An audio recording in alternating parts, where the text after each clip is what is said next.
Pernahkah kita merasa sombong karena amal ibadah kita? Atau kecewa karena merasa sudah berbuat banyak tapi hidup tak juga membaik? Kitab Al-Hikam, pasal 1 hadir untuk menggugah hati kita bahwa semua bukan tentang amal, tapi tentang Allah. Mari kita mulai perjalanannya. Al-Hikam, pasal 1, bersandar pada amal, bersandarlah pada Allah, jangan pada amal. Min alamatil li'timadi 'alal amal, nuqsanur raja' inda wujudizzah li'alli. Di antara tanda-tanda orang yang senantiasa bersandar kepada amal-amalnya adalah kurangnya ar-raja', rasa harap kepada rahmat Allah di sisi alam yang fana. Syarah ar-raja' adalah istilah khusus dalam terminologi agama yang bermakna pengharapan kepada Allah Ta'ala. Pasal Al-Hikam yang pertama ini bukan ditujukan ketika seseorang berbuat salah, gagal atau melakukan dosa. Karena ar-raja lebih menyifati orang-orang yang mengharapkan kedekatan dengan Allah untuk taqarrub. Kalimat wujudi zalal artinya segala wujud yang akan hancur, alam fana.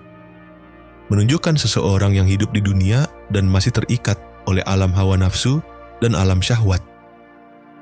Itu semua adalah wujud al-zalal, wujud yang akan musnah. Seorang mukmin yang kuat tauhidnya, sekalipun masih hidup di dunia dan terikat pada semua wujud yang fana, namun harapannya semata kepada Allah Ta'ala. Seorang mukmin yang kuat tauhidnya, sekalipun masih hidup di dunia dan terikat pada semua wujud yang fana, namun harapannya semata kepada Allah Ta'ala.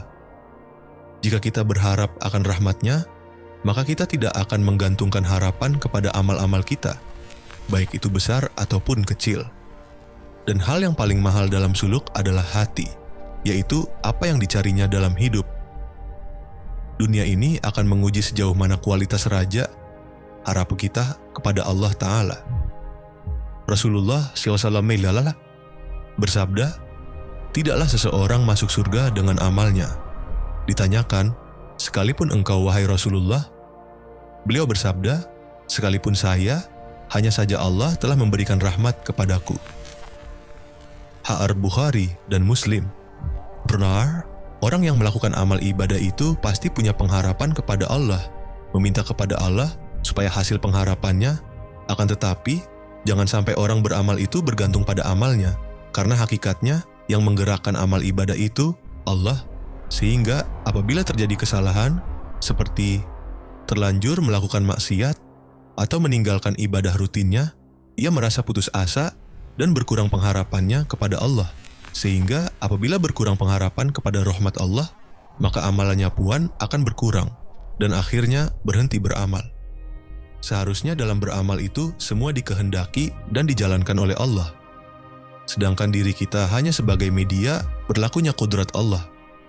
Kalimat La ilaha illallah, tidak ada Tuhan, berarti tidak ada tempat bersandar, berlindung, berharap kecuali Allah.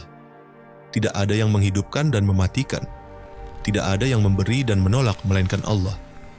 Pada dasarnya syariat menyuruh kita berusaha dan beramal. Sedang hakikat syariat melarang kita menyandarkan diri pada amal dan usaha itu, supaya tetap bersandar pada karunia dan rahmat Allah Subhanahu wa Ta'ala. Apabila kita dilarang menyekutukan Allah dengan berhala, batu, kayu, pohon, kuburan, binatang, dan manusia, maka janganlah menyekutukan Allah dengan kekuatan diri sendiri, seakan-akan merasa sudah cukup kuat, dapat berdiri sendiri tanpa pertolongan Allah, tanpa rahmat, taufik, hidayat, dan karunia Allah Subhanahu wa Ta'ala.